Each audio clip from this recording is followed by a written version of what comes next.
Hey everyone! Ever wish you could cool down your car on a scorching Texas afternoon or warm it up during a New York winter before you even step outside?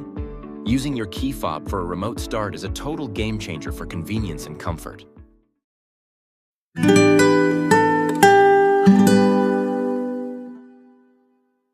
Today on Sure Lock and Key, we're breaking down the simple steps to start your car with a key fob and sharing the pro tips you need when things don't go as planned.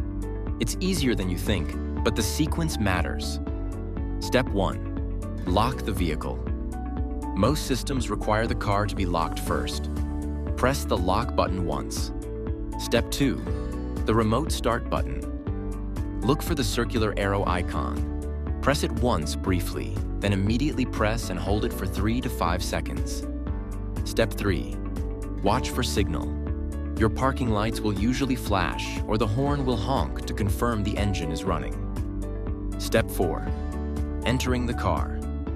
Once inside, you'll usually need to press the brake and the start button to shift out of park. Is your fob unresponsive? It's likely a dead battery or a programming glitch. If your car has a push-to-start button and a dead fob, try touching the fob directly to the start button while pressing it. Many cars have a hidden backup sensor just for this. If your remote start isn't engaging or your fob needs a total reset, don't risk damaging your car's computer system. That's what we're here for. At Sure Lock and Key, we specialize in key fob programming and replacements for all major makes and models. Need a spare fob or professional programming? Sure Lock and Key has you covered. Call us or visit our website for our full driver's guide. Thanks for watching.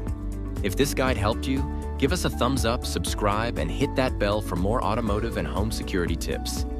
Stay safe and stay mobile.